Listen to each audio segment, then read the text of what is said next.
Good, good evening, everyone, and members of the House of Representatives and members of the Senate of the Philippines. Okay.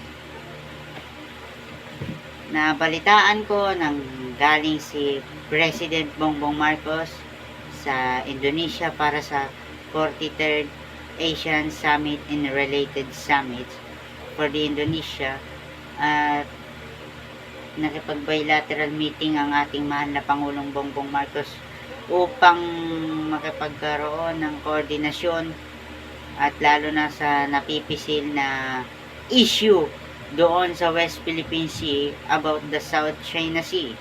Okay. Marami ang umalma sapagkat ayaw ng ibang leaders and Prime Minister ng iba't ibang bansa, lalo na Association and Asian Summit yun ginanap by Jakarta, Indonesia in September 7, 2023 at nasa Pilipinas na yung ating mahal na Pangulong Bongbong Marcos. And again, good evening everyone and members of the House of Representatives and members of the Senate of the Philippines and the joint session. Okay. So, simple announcement lang sa aking mga minamahal na kababayan na sa aking muling pagpapakita sa camera sapagkat pasensya na kayo at kaya ako ginawa tong announcement na to. Kita nyo naman wala akong hawak na script, kahit anong kodigo ngayon wala akong hawak sapagkat simple announcement lang naman ang aking ibibigay sa inyo na upang malaman ninyo kung bakit hindi ako masyado nakakapag-vlog or saan ako busy. Okay, kaya sinasabi ko na sa inyo dito pa lang sa umpisa na ito ay malugod akong kumakatok at sana maitatak ninyo sa inyong mga puso at isipan na limitado lang ang ating gagawin mga free live sessions and vlogging content sapagkat nililimitahan ko na lang ngayon kasi nag-open na naman yung class. So I have decided na itong vlogging ay isang tabi muna natin. Pero babalik ako kapag marami kong natutunan about the journal. Lalo na sa third year na ako, mga minamahal kong kababayan. Kaya tumihiling ako sa inyo ng pag-unawa at pagpapasensya sapagkat ang mga vlog na to ay na-late na hindi naman dapat aabot sa dapat sumusunod ako nito sa mga rolling basin schedule at mga tinakda kong oras. Ngunit nag-open nga yung class, wala tayong magagawa. For the meantime, itong announcement na to sana makarating sa inyong lahat at pakishare para naman nang sa gayon ay malaman ng aking mga minamahal at ng inyo mga minamahal na kababayan, lalo na sa mga nasa abroad o overseas Filipino workers. Kayo ang panibagong bayani ng bansang Pilipinas at kayo ang nagpapaunlad sa ating ekonomiya at kayo rin ang nagpapaunlad sa ating bansang Pilipinas. Sama-sama tayong babangon sa bagong Pilipinas. Okay. Isisingit ko na rin dito yung Asian Summit ni President Ferdinand Bongbong Marcos. Okay. Para for what? Para malaman ninyo kung bakit nagkakaroon ng ASEAN Summit basta kaya nga Asian Summit. Kasama ang Indonesia, Jakarta, Republic of Korea, Republic of China, Japan, Indonesia, Philippines, and China. Japan, Vietnam, Canada, at nakikipagpulong din ang United Nations sa bilateral meeting sa Jakarta, Indonesia. At yun ay aking napanood at pinakinggan ko sa RTV Malacanang sa may broadcasting staff ng Malacanang broadcasting staff. Okay. Yung pag-alis ni President Marcos Jr.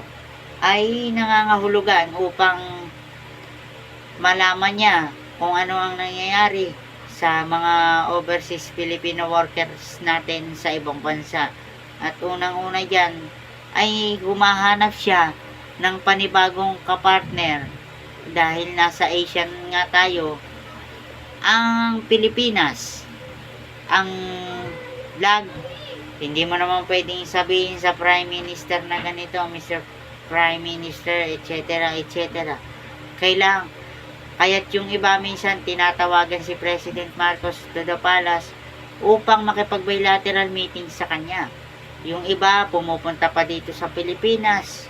Yung ibang Prime Minister, minsan yung leader ang pumupunta upang makipagpulong lamang sa ating mahal na Pangulong Bongbong Marcos. At yung pag-alis ng ating mahal na Pangulo ay lahat yun ay para sa ikauunlad at sa ikabubuti ng ating mga buhay at ng ikabubuti ng ekonomiya at ikabubuti ng ating bansang Pilipinas. Okay, ang 43rd Asian Summit or related summit ni President Ferdinand Marcos Jr. ay tumagal lamang ng 3 araw at sunod-sunod ang kanyang bilateral meeting sa Jakarta, Indonesia. Okay. The 43rd Asian Summit to the President of the Philippines. Okay.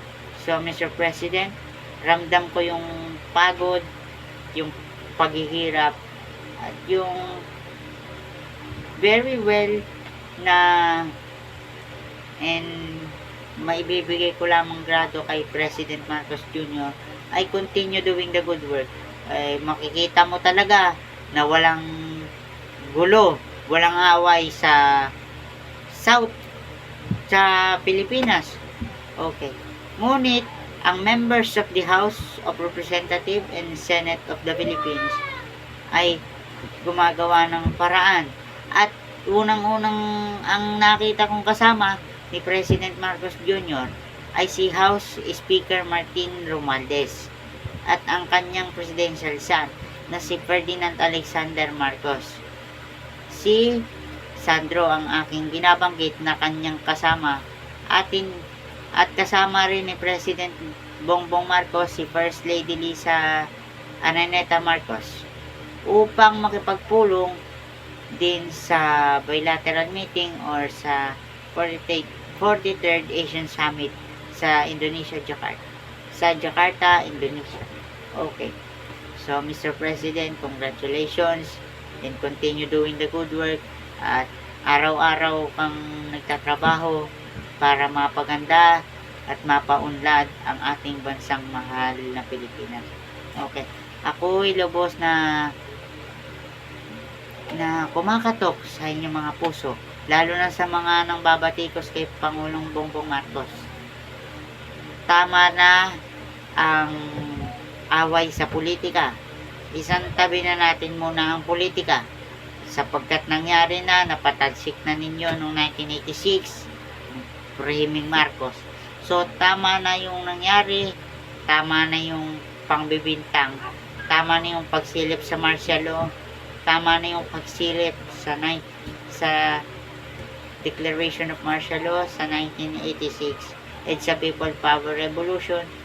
Tama na ang kakabanggit na magnanakaw, tama na rin ang kakabanggit ng mamamatay tao, at tama na rin ang kakabanggit ng kurap ang pamilya Marcos. Ang hinihingi ko lamang sa inyo, mga minamahal kong kababayan, big coordination to the President of the Republic of the Philippines. Sino ang magtutulungan? Tayo rin ang magtutulungan. Tayong mga Pilipino, tayo ay may diwa, tayo ay may isang gawa. Kaya't kailangan na natin yung maibalik sa dating pagpapasya. Okay. So, simple announcement. Ulitin ko lamang, mga minamahal kong kababayan. Itong announcement na ito ay ibig sabihin, kaya ako nagbigay ng simple announcement sa inyo lahat. Kasi, makikita nyo naman, ilang days na akong di nakagawa ng content. Sapagkat, may limitasyon, nilagyan ko na ng limitasyon ang aking mga pagbablog, pre-live, at saka pre-content vlogging. Sapagkat, nag-open classes naman tayo, sapagkat kailan lamang tayo pumasok noong August 2022, ngayon August 2023 na ngayon. Kay bilis talaga ng panahon. Talagang sinusubok tayo ng tadhana. Okay. So, magandang gabi sa inyong lahat. At ulitin ko lang mga minamahal kong kababayan, limitation lang ang aking pre-living at pre-content creating. At sa mga kaklase ko dyan, sa 9 Iris. Okay. Magandang gabi sa inyo, 9 Iris. At Yuan Molina, Manny De Lorino, Erish, and sa mga binigyan ko ng pera, maraming salamat sa inyo. Maraming salamat sa walang sawang pagsuporta at pagmamahal ninyo sa akin. Okay. Salamat sa pag-escort ninyo sa akin noong 29, kahit maraming nagpa-picture. At dapat maraming nag-request ng Duterte at maraming salamat sa mga nag-requesting ng Duterte style of the hand. Okay. At ulitin ko lang yung pag-alis ni President Bongbong Marcos ay para sa ikauunlad, ikabubuti at ikakaganda ng ating bansang Pilipinas at ng ating bansang minamahal. Okay. At ulitin ko lang, announcement, mga minamahal kong kababayan, limitado na lang ang ating mga vlog sapagkat nag-open classes na naman tayo. Okay. At yun lamang po mga minamahal kong kababayan, mga magandang gabi po, and teka lang. Okay. Again, maraming salamat, and members of the press, good evening to members of the House of Representatives of the Philippines and Senate of the Philippines. At maraming salamat sa inyo mga minamahal kong kababayan, at magandang gabi, at maraming salamat sa walang sawang pagsuporta ninyo sa mga content, lalo na sa mga dinumuga kong magpa-picture noong August 29. At maraming salamat, at mabuhay po kayong lahat. Mabuhay ang Pilipinas, mabuhay ang Pilipino. Tayo ay Pilipino, may isang diwa, may isang gawa. At ngayon lamang po, maraming salamat at magandang gabi mga minamahal kong kababayan, at paalam pong muli. At magkita-kita tayo sa susunod na content. At maraming salamat.